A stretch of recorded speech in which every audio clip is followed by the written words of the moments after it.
Well, welcome back to this Business Spotlight interview series. Today, I'd like to introduce Bianca Cottle from BYO Containers. So welcome, Bianca. Hi, Phil. So I guess if we can just get started by you giving us a bit of an overview and an outline of what BYO Containers is and what it does. Yeah, so BYO Containers is effectively a grassroots campaign, an environmental campaign, and we host a website with an online map which lists all kinds of businesses who allow customers and encourage customers to shop using their containers so that they can reduce their plastic and single-use waste and shop more environmentally friendly. So we on our website, we offer resources and we have our map, which helps support businesses. They can list themselves there, get access to more customers, loyal customers. And then consumers, they can jump on the website as well, get some tips for how to shop with their containers, as well as see which places near them and also sign up their favourite local stores. Okay, fantastic. And so what sort of geographic area then does it cover? Yeah, so we now are covering Australia-wide. So we have almost, I think it's about 1,800 businesses across Australia. We started out, we're based in Victoria, but we also have quite a large number across New South Wales and Tasmania, and we're growing, expanding out more to WA and Queensland and other places as well. So we took it to Australia-wide last year, which is very exciting. Yeah, well, look, it's certainly a great initiative. Tell us how you actually got into this. Yeah, so it's a bit of a personal story for me. I was previously working in the pharmaceutical industry for a large pharma, running a commercial finance team across Asia Pacific, doing large budgets and effectively using my time to save big pharma a lot of money. Yep. And I had a acute illness. I was quite sick for a while, didn't know what was going to happen. And during that time, I sort of questioned what legacy I wanted, what path I wanted to take with my life, where did I want to apply my skills and time? Was it working for big pharma, saving them money, working lots of hours, or could I be doing something better and more meaningful with my life? And actually, on one of my trips to the pathology lab, I walked past the hospital and I saw this recycled plastic tree guard.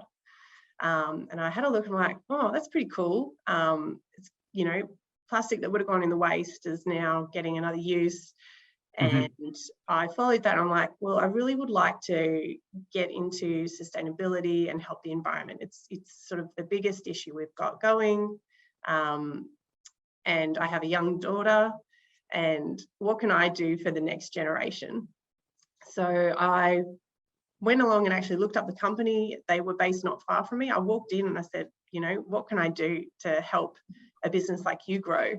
And I started running environmental tours there for them. Right. And educating councils, educating schools and local community groups all about the issues related to plastic pollution.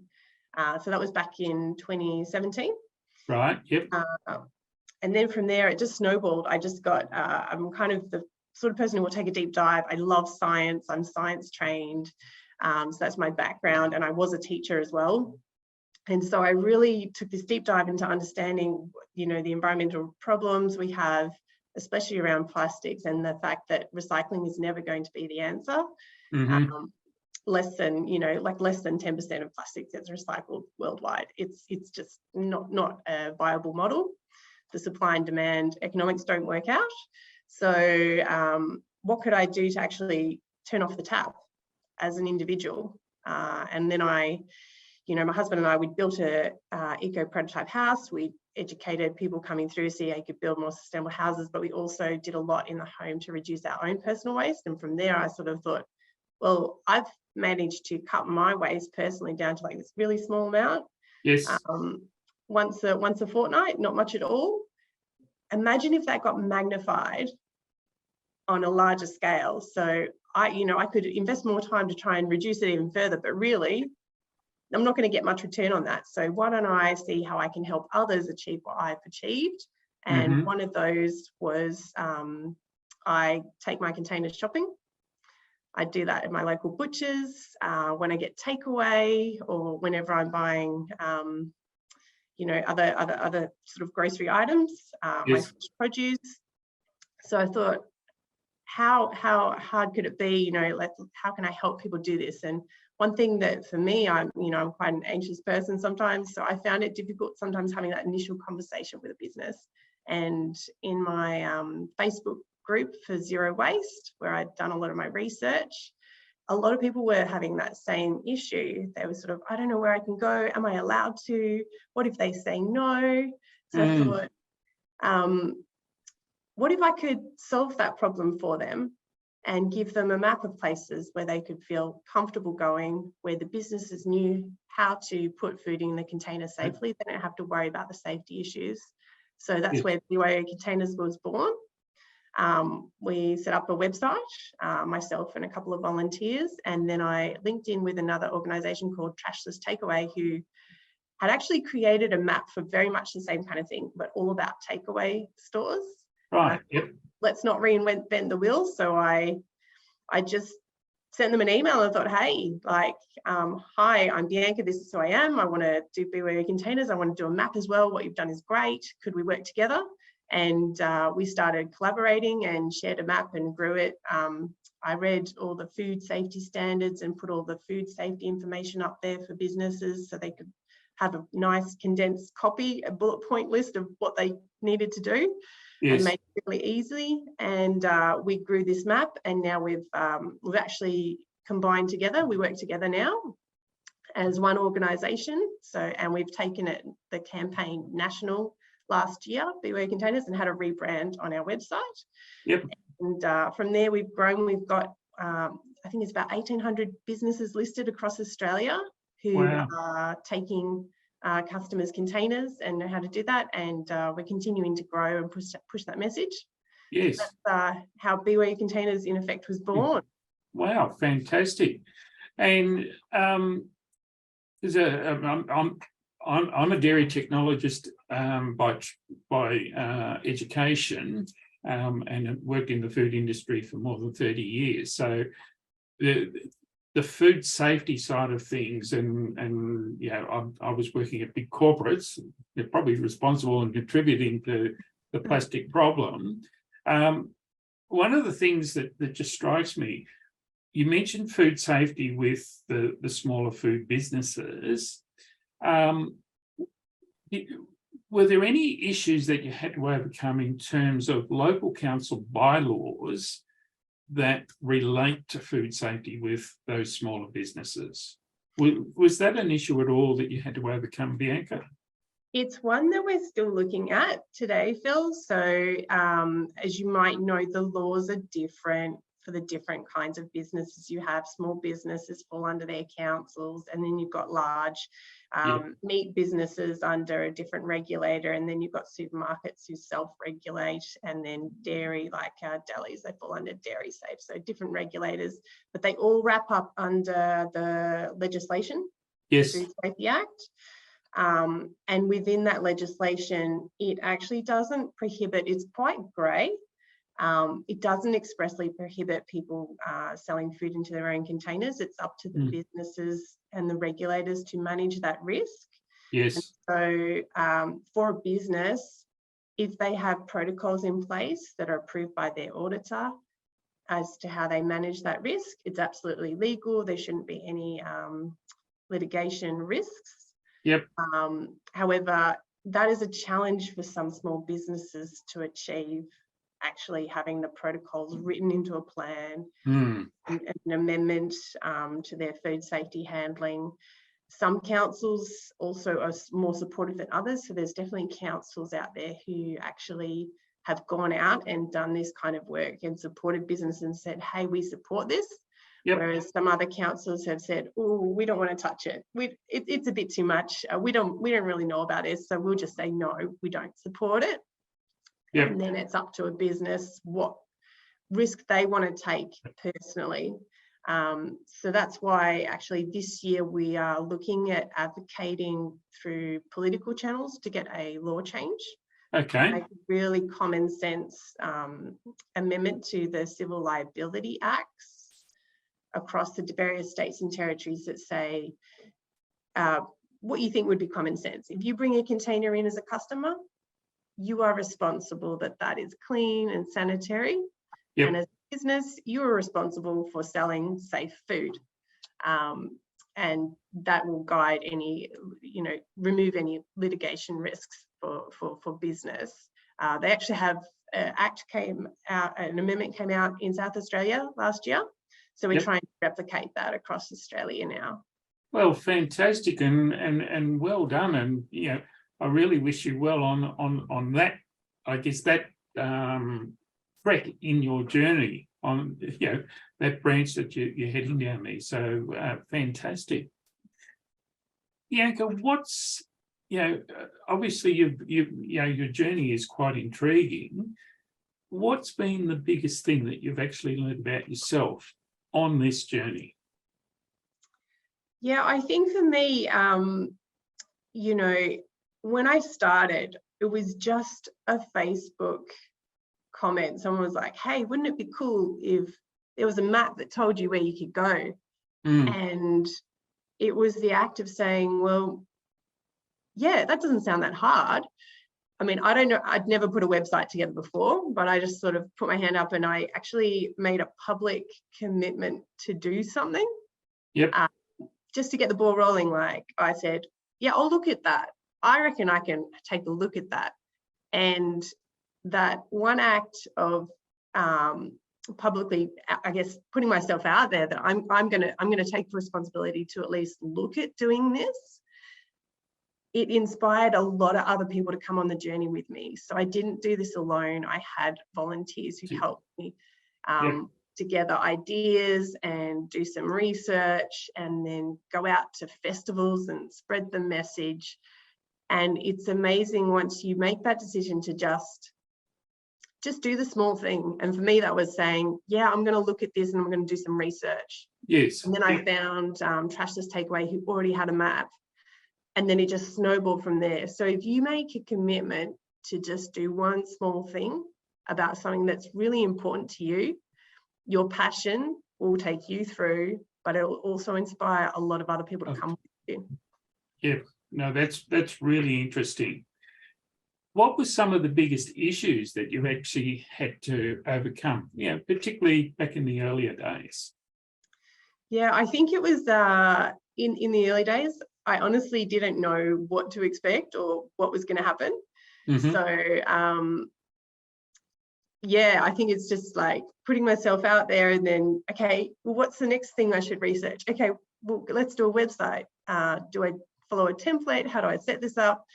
And it's just that keeping motivated. So keep asking, like, what's the next question? What's the next hurdle? Like, what's the next thing that I can do? And yeah, I just think keeping going. I definitely had some lulls through COVID lockdowns, for example, was a very tough time, and I had to actually pare things back for a while, and things did quieten down. Not a lot of businesses would sign on during COVID lockdown, but we kept a core group, a few of us who were still motivated to do things and planned our relaunch after the lockdowns eased. So yeah, I think it's keeping that motivation and passion, and knowing when it's okay, I'll take a little break, but I'm going to plan to come back. Yes. So how did you keep yourself motivated, particularly through that COVID period where there was a lot of uncertainty about, what's happening next? Yeah, I think the number one thing really was just giving myself that permission to take a break for a short time. Yep. And be kind to myself, and actually committing to that. So saying, I'm making a decision to take a break. That means I can have some time off to look at other things that were going on in my life at the time. Yep. But that decision meant that I also decided that I was going to open that door again, and I had plans there, so I didn't feel any guilt. Yes, yeah. So you gave yourself permission to put things on hold whilst, I guess the rest of the world sorted it out or sorted itself out in terms of COVID, but then also, for your own personal requirements as well. And I think that's something that's outstanding, Bianca. Well done and congratulations for giving yourself that permission. One of the things that I find with business owners is that quite often they won't give themselves permission to actually do the types of things that you've just been talking about. And sometimes that's what it takes in order to get to the next step, to get to the next level. So, well done. Yeah, it was really great actually during that time while I needed a break. One of my other team members, Erin, who helps manage the operations, she was really inspired. So actually she was busy making plans, and I didn't pull back her trajectory. I let her go because she was motivated and ready to go and put these plans in action. And so when I came back to things together, we were really able to make a big punch then. Yeah. So you mentioned earlier that there was a number of other volunteers that were helping with this project. How much inspiration were you getting from each other, and what sort of things did that then lead to in terms of the direction that you were taking this project? Yeah, I think in the beginning, certainly it was really inspiring for me. So that I was linked in with Zero Waste Victoria, who's another organisation, and that's actually was their Facebook group where this all kicked off, mind you. Yeah. So I kept aligned with them, and I actually sat on their management committee for a couple of years as well. And they invited me to have the very first BYO Containers festival stall at their Zero Waste Festival. Right. And I just put a call out for volunteers, like, who wants to come do this stand with me, and let's talk about this website we've made, and let's see if we can get some excitement and other people signing up businesses. And what surprised me was that I actually drew more volunteers to come for my stand than volunteers who came for the festival to help the festival team, which was not something I expected at all. I think I had like 8 or 9 people, and I actually could roster people on. It was fantastic. Yep. And seeing how much people were wanting to talk about this, it just, people want to talk about this. They want to find easy ways that they can reduce their waste without making too much changes to their lifestyle. And they can see it's very visual. You can see that your bin is emptier. So there's a lot of people who sort of inspired me, and I do put call outs every now and then for people who want to come to a council festival and come and talk about this with just people who want to buy. And I usually always get, a few people come on board. It's always really satisfying, really peps you up when you sort of talk to people who newly engage with it and hadn't heard, and they're like, oh, it's such a great idea. Like, I want to, talk about it too. Actually, you just led me into my next question is, so for businesses that are really interested in, I guess, making an impact on the environment, how do they get involved? How do they find out about this? How do they find out about BYO Containers? How can they get involved? Yeah, so you can just jump on the website, the sign up process to put your business on the map, have your pin on the map. It takes less than 5 minutes. You just put in your, just pulls it all through Google.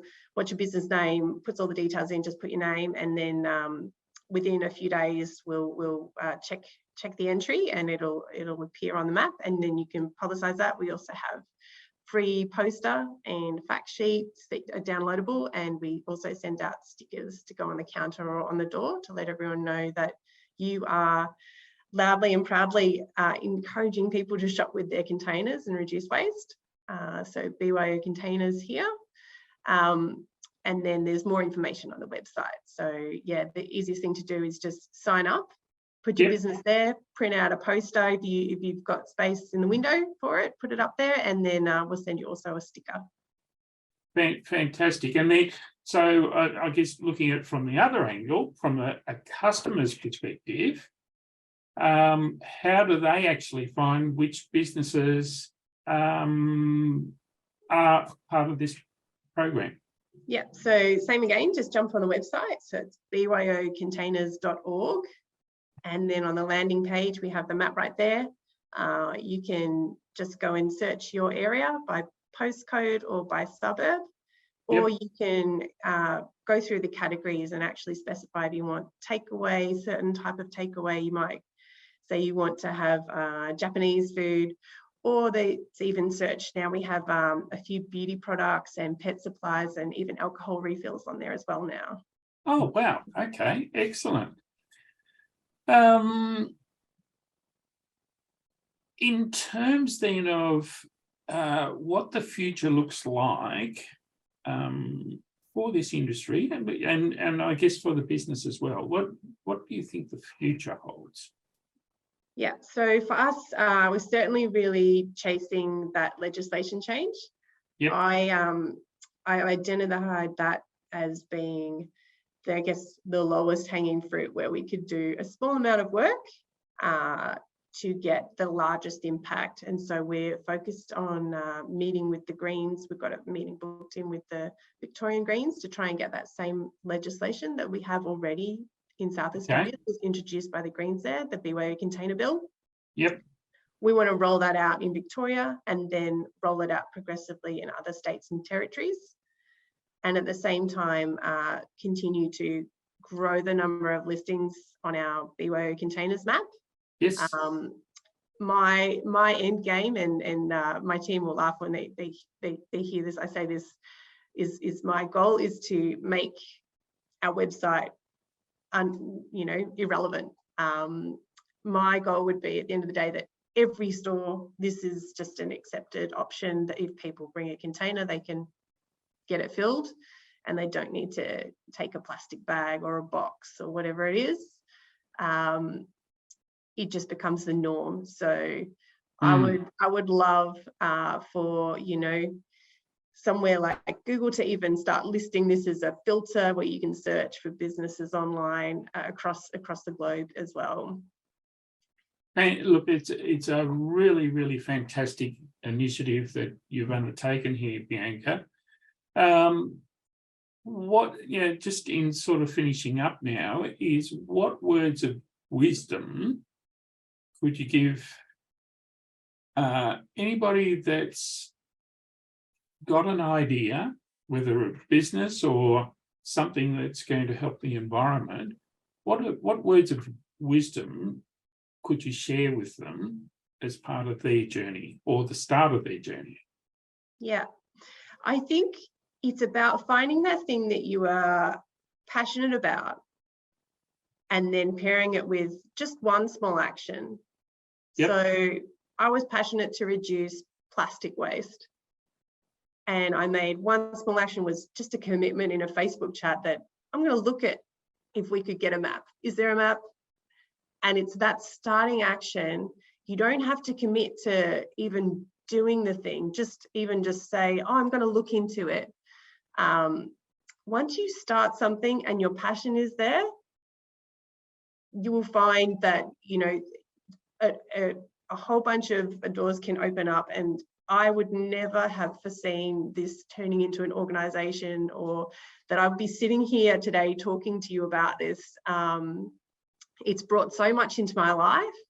And I honestly, it's probably the thing that I'm most proud of that I've achieved. to be saying that I'm making this difference, you know, and other people are looking to me as well for inspiration, all just with a passion and one small action. Yep. And look, that's all it takes is one small idea. And then, you know, I guess it's a little bit like a flower, isn't it? Is allowing it to grow and then bud and yeah. And then other flowers and plants come along into the garden, and there you go. Yeah, absolutely. Well, thank you so much for your time today, Bianca, and I'm really looking forward to following you on your journey and through LinkedIn and any other avenues that that you're involved with. So congratulations, well done, and thank you for your time today. Thanks, Phil. It's been lovely to talk to you.